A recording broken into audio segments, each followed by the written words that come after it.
Iwer demste Klimasummit zu Kopenhagen aufgehalten gëtt, wo eng Lesung zur Erderwärmung soll fand gehen, huet sech News 352 am Camille Gira deputéiert bei De Greng am am Paul Delonoir, Direktor vun Greenpeace Lützeburg, getroffen. Der Nachhaltigkeitsminister ass die zweet Woche, wann ich gut informiert sind, mir sie froh, dass auch den Premierminister Juncker zum Schluss von den Verhandlungen durchgeht, mit einer Leiit do Chamber als vertruet mat vun de Fleit si noch deel vun dieser Delegation, mit der sind nach ONG do. Ich zum Beispiel sind auch vom Klimabündnis international zusätzlich als Repräsentant zu Kopenhagen.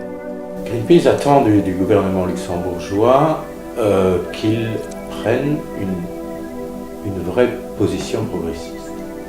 Ich meine, die letzte Regierung als Teil von der europäischen Delegation, die Europäische Union hat ja relativ frei hier Ziele festgesetzt. Wir werden von der letzten Regierung, dass erstens hilft, dass das Position von der EU Chance kriegt, durchgesetzt kriegen. Wir hoffen, dass aber auch klar die Message von der letzten Regierung kennt, dass wir hier am Norden müssen als Verantwortung die wir immer von anderen Ländern etwas können erwerten. Also nach eine progressive Haltung, für das es schlussendlich mindestens zu einem politischen Akkord von der Konferenz kommt.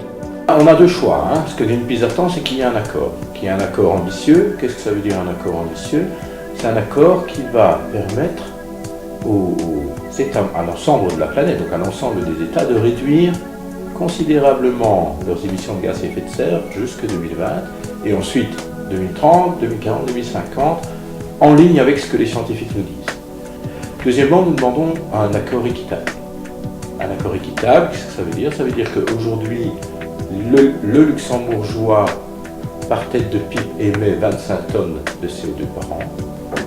L'Indien, dans le même temps, en émet 2 tonnes. Il y a effectivement un problème.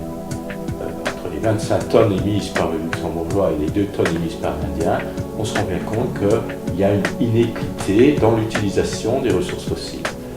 Donc on demande qu'il y ait cette équité. Cette équité, ça veut dire quoi? Ça veut dire que les pays industrialisés doivent réduire plus drastiquement leurs émissions de gaz à effet de serre et pour permettre aux pays en développement, les pays du Sud, de continuer à se développer, mais pas aussi vite qu'ils le faisaient aujourd'hui, mais de façon plus réduite pour qu'ils puissent continuer à se développer. Wenn wir realistisch als Menge nicht mehr möglich, dass ein zusätzliches Protokoll kann, ein Fernsehprotokoll wie das Kyoto kann werden, das schenkt man nicht mehr machbar zu sein, für juristisch bindend einen Akkord zu finden, dann ist das das Minimum, was wir erwarten, dass wir wirklich aber einen politischen Akkord finden, wo aber ganz klar eine Reihe Sachen dran sind. Erstens, dass die internationale Communität anerkennt, dass man den Klimawandel müssen bei 2 Grad Celsius begrenzen.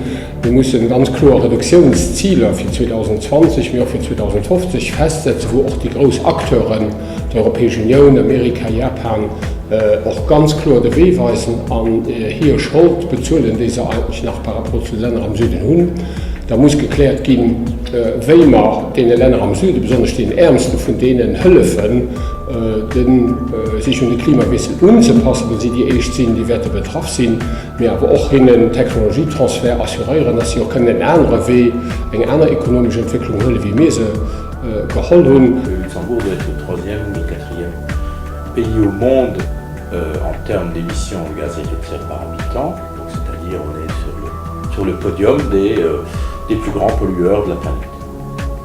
Et cette situation est d'un côté, bien sûr, assez grave, parce qu'on ne peut pas aujourd'hui dire oui, mais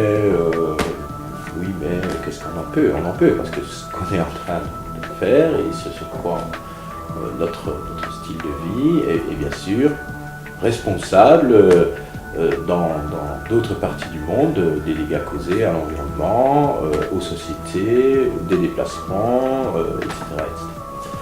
Et donc, ce que nous on demande, et on demande depuis très longtemps, que l'État prenne ses responsabilités et arrête de chercher des excuses, que l'État, et quand je dis l'État, c'est pas simplement le gouvernement, je parle en fait de l'ensemble de la société, y compris la responsabilité politique, mais y compris les citoyens, y compris les industries, le monde industriel et économique, doit prendre ses responsabilités en disant qu'il n'est pas sérieux, il n'est pas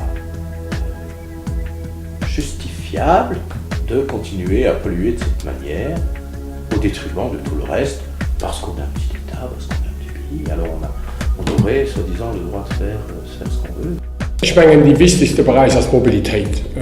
Da steht man ganz, ganz schlecht. Wir fahren zu viel mit dem Auto, wir fahren noch zu viel Deckautoen. Da kann ich ganz vieles machen.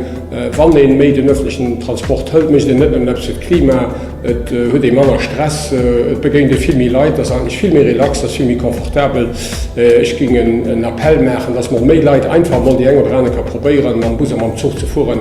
Und dann merken sie, dass dann das möchte ich nicht nehmen, etwas für das Klima, möchte noch etwas für sich selber, weil ich viel mehr Stress oder weil ich mehr Leute begegnet, weil ich in Gespräche könnt, und eigentlich mehr Member von der Menschheit ass wie wann den ganz allein aus engem Auto an engem Stau steht, dürfen den eigentlich nicht ganz viel davon aus, dass ich Radio hören oder Musik, mehr am öffentlichen Transport die ganz andere auch menschliche Qualitäten, die ganz oft unterscheiden.